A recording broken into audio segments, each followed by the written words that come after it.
Shine, everyone. Thank you for joining us here at 6:01. I'm Jason Hackett. And this morning, we're getting you prepared for the 4th of July weekend if you're heading into the cities or up north out on the water. So let's get out to meteorologist John Ziegler tracking a KARE 11 weather impact alert. However, John, don't cancel those plans just yet. I wouldn't cancel any plans. I mean, I'll tell you the best chance for fireworks. That's probably Bemidji. I would say the Bemidji area, maybe north of Brainerd. But if you're down here in the metro, it's just going to be hot. It's going to be a hot night, especially underneath those storms. That makes it even hotter having the boundary in northern Minnesota. Look at International Falls. I'm so jealous of that. Am I? 46 would feel really nice. 64, I'm jealous of 64. We're definitely hot. We're humid right now. Welcome to summer. 67-degree dew point. How do you get to 46? Well, you don't have moisture. Can't have moisture.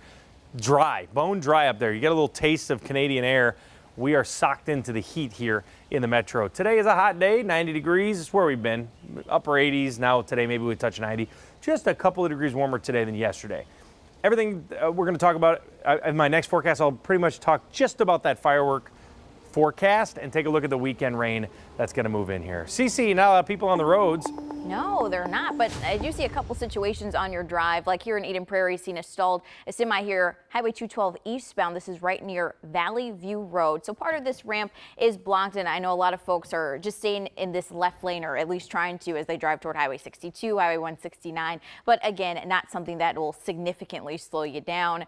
Up in Columbus, crash is clearing on 35W northbound. You see here, this is not too far from that 35E southbound, 35W southbound split, driving toward Forest Lake. A tow truck has been here for a minute, but things are off on the left shoulder here and into the median, so your drive should be great. I also want to use this live picture here to show you your drive toward cabin country. If you're going up toward Duluth this weekend, maybe going to the air show, things look really good and should be that way until about noon. Taking a look here at the wider metro, though, everything else is pretty quiet before the 4th.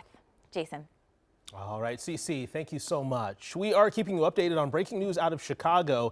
A drive-by mass shooting outside of a nightclub. Police confirming in the last hour, 18 people were shot and 4 were killed. This is video as fire crews cleared the scene. Police say a dark-colored vehicle started firing at the crowd outside of the Artist nightclub about 7 hours ago. A street pastor who arrived moments after described an absolutely chaotic scene and a hard truth. That there's no place too good for it. There's no place too bad for it. As long as evil exists, as long as we have a preponderance of guns and stupid people who have no respect or knowledge of life, then this is going to happen. Police say they are still looking for the suspects. We're going to keep you updated with the latest as this story develops this morning. Back here at home, turning to our top story. We're less than 24 hours out from the 4th of July, and preparations are underway right now to keep everyone safe. Michelle Beck is live in Minneapolis this morning. Michelle, what are police doing differently this year? Well, Jason, this is what you will see in and around the city of Minneapolis. Changes at parks, road closures, and more officers on the ground given this weekend. There'll be a big combination of big events. Remember this, when illegal fireworks went off in Dinkytown last year. Changes for this 4th of July are so that they can avoid the chaos that, for example, broke out near the U of M campus last July 4th and the year before that near Boom Island. MPD's chief says roads will be closed where there are, quote, high levels of problematic behavior. He says it worked last year when the city restricted parking around Bde-Makaska. People were parking in the parking lots, and then that was spilling out into the neighborhoods all around there. We didn't have anything near that level down there last year, and that's because of the plan that Chief Ohado put into effect. So very, very clearly that produced results.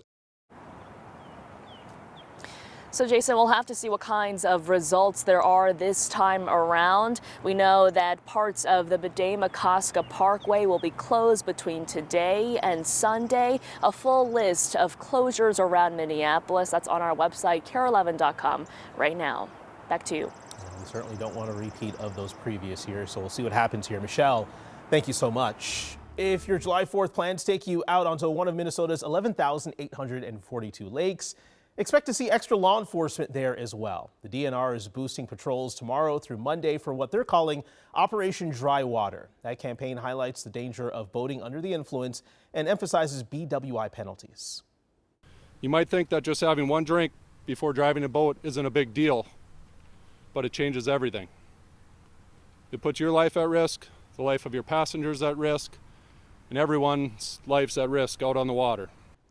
The DNR says nearly half of all boating deaths involve alcohol. Officials say you should make sure you have fire extinguishers and life jackets on board.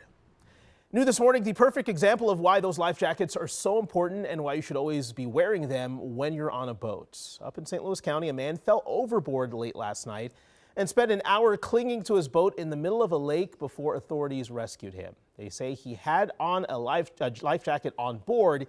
He just wasn't wearing it. This morning, he's home, probably a little bit tired, but he is doing okay. Well, time now 6:07. A high-profile criminal case that shook Minnesota last month is back in federal court in just a matter of hours. Vance Belter is accused of killing Speaker Emerita Melissa Hortman and her husband Mark and shooting and injuring Senator John Hoffman and his wife. Last week, he complained about the conditions of his jail cell, so his hearing was pushed to today. Audrey Russo is outside the federal courthouse in St. Paul with our continuing coverage. Audrey. Yeah, Jason, I checked the federal courthouse schedule around 3 o'clock this morning, and I can see that Vance Belter is listed as being set to appear before the judge here in St. Paul at 2:30 this afternoon. Now, this hearing is going to determine whether or not Belter should remain in custody without jail. It'll also determine if there's probable cause to proceed with the case. Now, this comes nearly a week after Belter complained about the conditions inside the Sherburne County Jail. His attorney claimed his client couldn't sleep because the jail's lights are on 24/7 and the doors are constantly slamming. The judge agreed to move the hearing to today. And shortly after that decision to postpone was made, the Sherburne County Jail put out a statement saying that Belter could be seen on security camera video in his cell with his eyes closed, resting for about a period of 7 hours before last week's court appearance. He also went on to say that he's in jail and it's not a hotel. Back to you. All right, Audrey Russo reporting live this morning. Thank you. Let's take you to the White House floor in Washington, D.C. this morning, where a final vote on President Trump's big, beautiful bill could come down pretty soon. So before that happens, Minority Leader Hakeem Jeffries has been reading testimony from worried Americans, speaking so far for more than 2 hours now.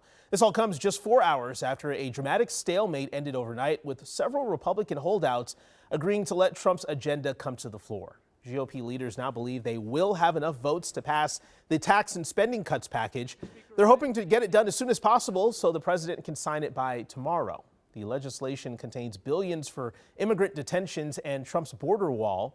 Meanwhile, Democrats say they don't want to reduce funding for Medicaid and food stamps. Without Democrat support, Republicans can only spare 3 votes. Well, there are plenty of options to catch some fireworks this weekend, including tonight at Canterbury Park and in St. Louis Park. We have the full list right now on KARE11.com/fireworks. And I know a lot of people are opening up their phone apps or weather app on their phone, John, and they're seeing that forecast and they're seeing rain predicted for Friday, but you're saying not to listen to that. It's not going to rain the entire time, and it's not going to rain everywhere either.